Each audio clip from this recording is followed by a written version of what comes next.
Well, as a journalist, I have to bring you the news. On a regular basis, we come face to face with stories that are unsavory, stories that we don't really want to talk about, stories that you won't find mentioned on the front page of papers, and you certainly won't find them on primetime television. But if we coil away and we ignore what is happening, things will only get worse. So unfortunately, it is my job to bring you this story. A 3-year-old was raped and murdered in the Lakhimpur Kheri district of Uttar Pradesh. We understand, according to the police, a 30-year-old accused who was a neighbor of the victim sustained a bullet injury in his leg during the encounter and then was arrested. Again, you will say that this happens all the time. We constantly read about it in the paper. The thing that worries me about this incident is that it is the third such incident in one district in less than a month.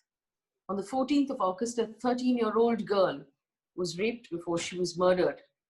And on the 25th of August, an 18-year-old girl was also raped in Lakhimpur Kheri district.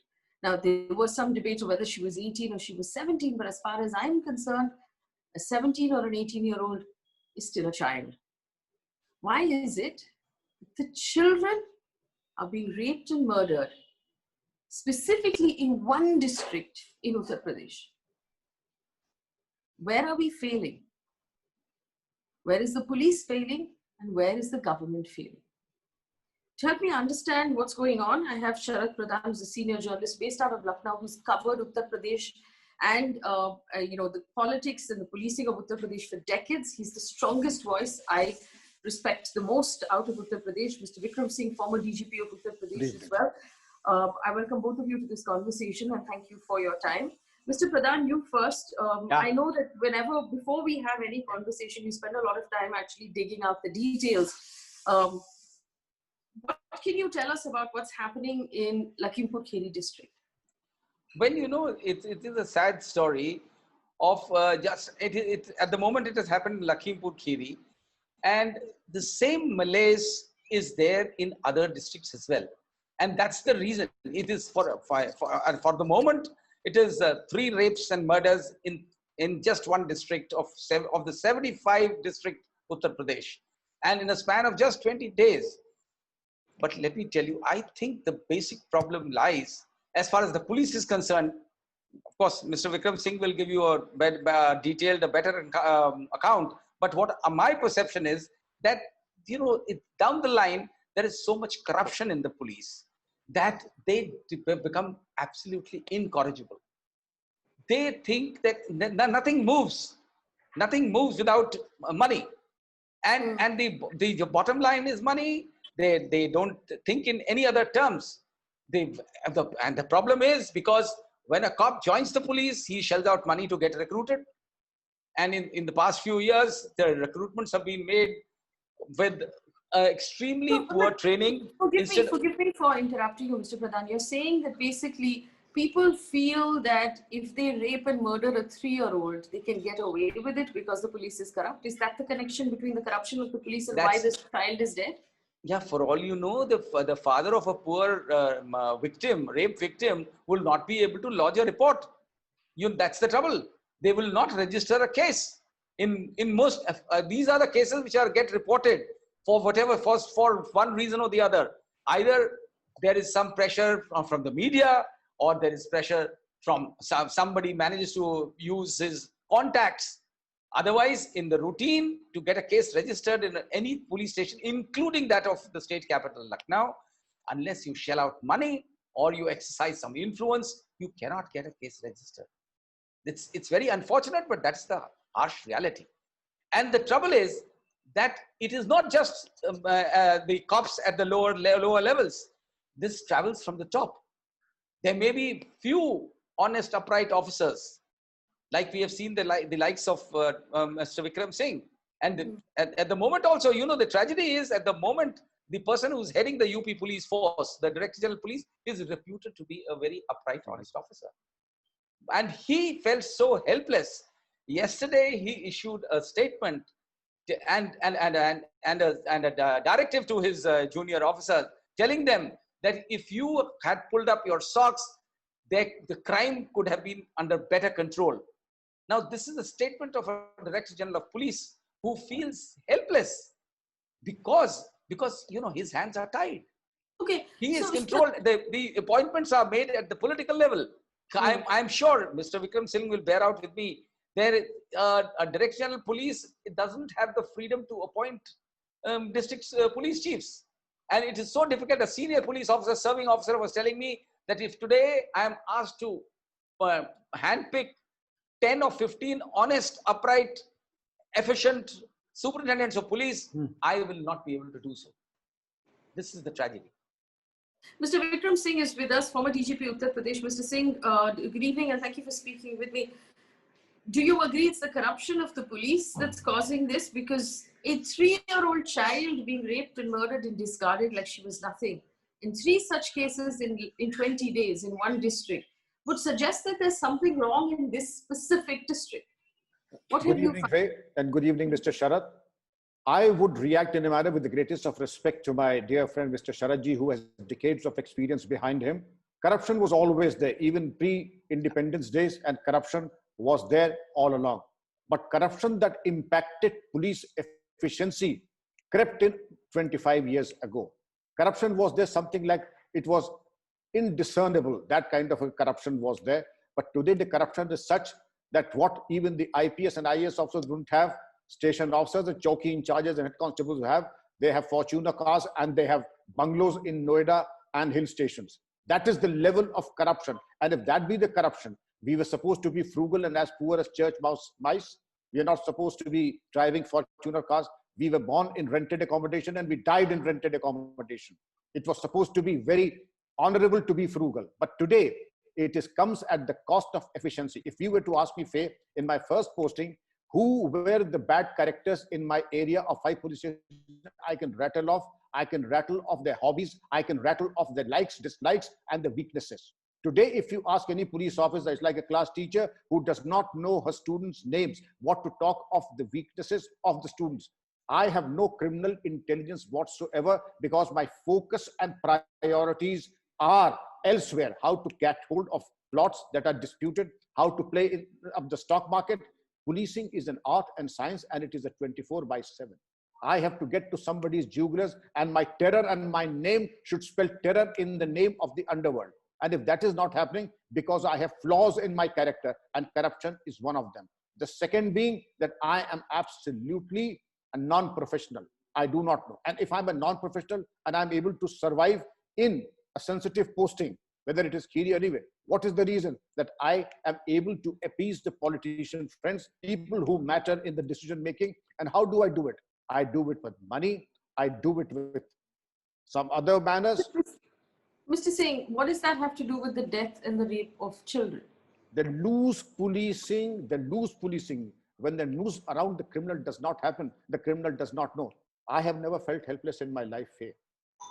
Such thing, firstly, never happened. And if they did happen, nobody spoke about them ever. Because wherever I have taken action, there have not been mass rapes or mass murders even after decades. You know, the terror of the police has to be there.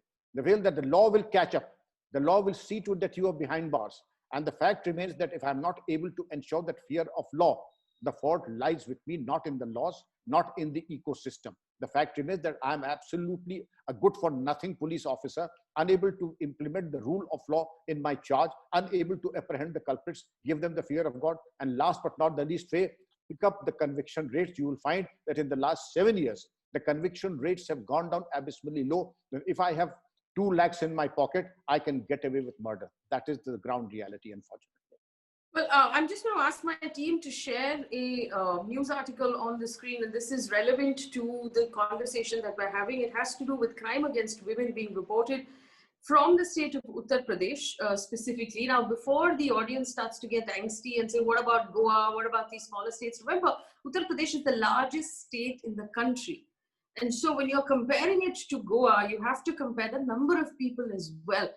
Not the percentage of increase, but even if you were making those comparisons, according to the 2019 NCRB, the National Crimes Records numbers that have just come out, Uttar Pradesh reports 11 cases of rape every day.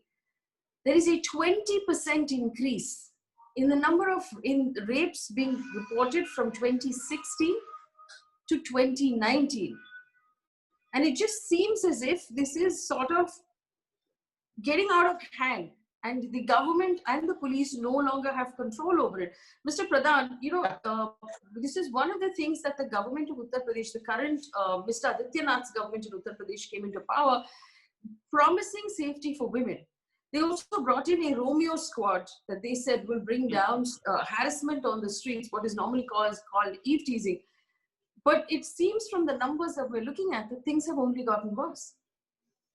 The tragedy, Faye, is that the present Chief Minister, Yogi Adityanath, it's a fact that he rode on to power on and this was a major issue of crimes.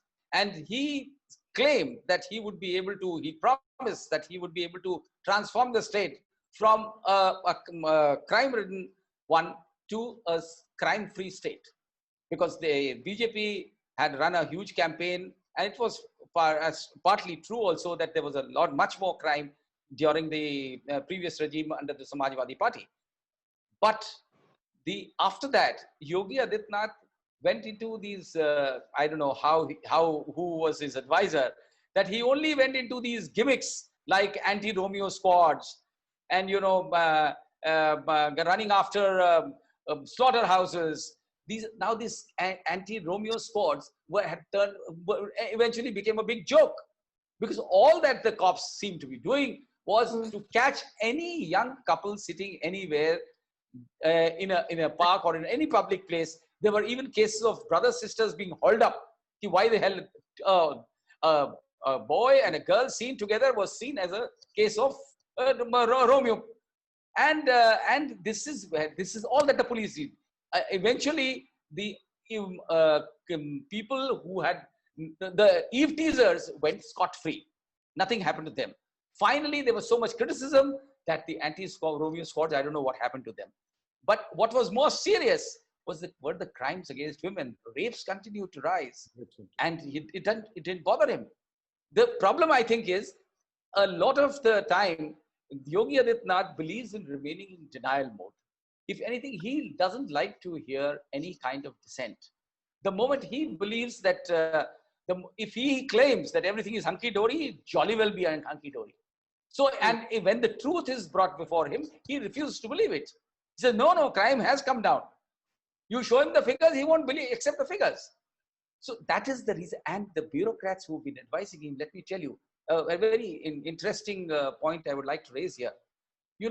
Recently, when the whole world knew how crimes was rising and rapes were was rising every day, the government of Uttar Pradesh issued a press release, I think barely a week or 10 days back, claiming that crime had come down drastically.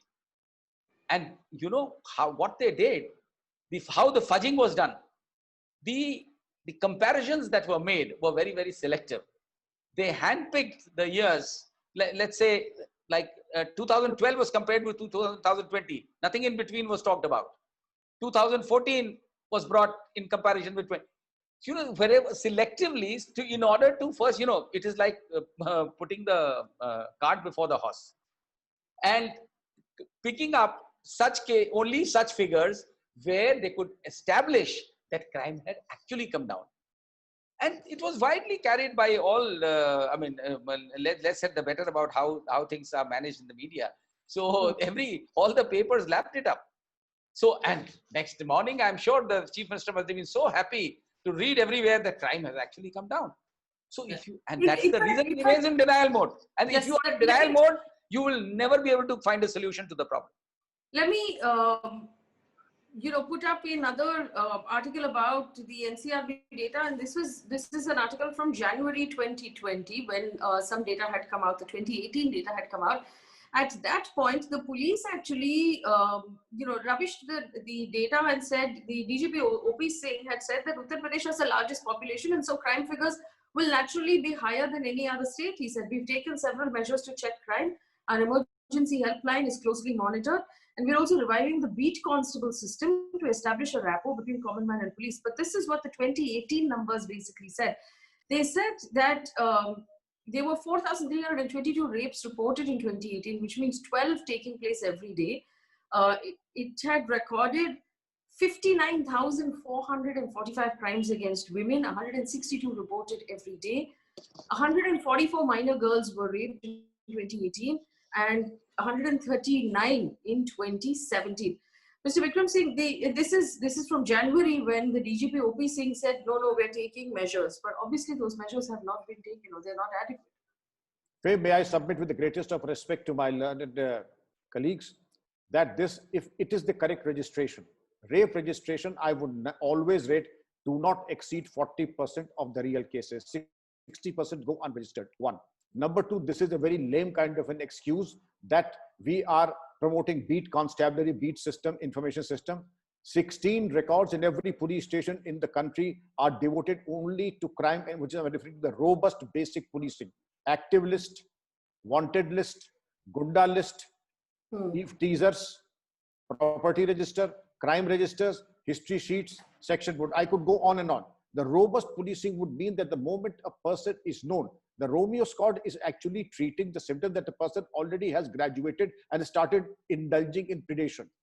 That, of course, but don't nip him in the bud, crush him in the bud. And that is why the documents are there. Active list, the moment a person knows that he is developing wings, just defang him then and there itself and take action as per law.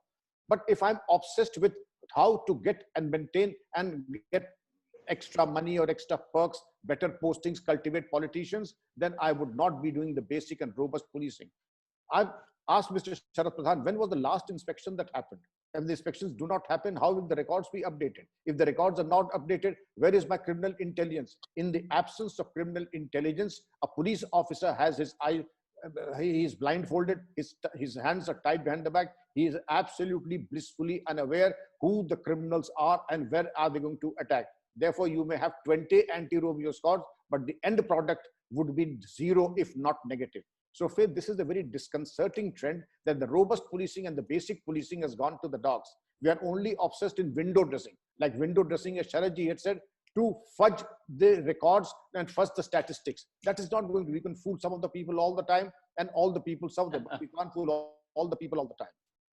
Yes, unfortunately, that's the truth. So, gentlemen, I'm going to leave it there, and hopefully we won't have to keep meeting under these circumstances.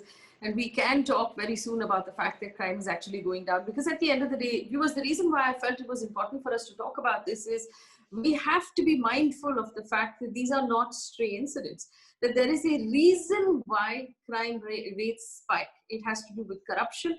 It has to do with political interference in the appointment and the transfer of police officers in various positions. It has to do with the fact that police officers then try to please the political masters of the state in order to secure better and better positions. And because they're doing all of this, because the fundamentals of the police is now weak and corrupt, those committing the crime feel that they can and they will get away with it.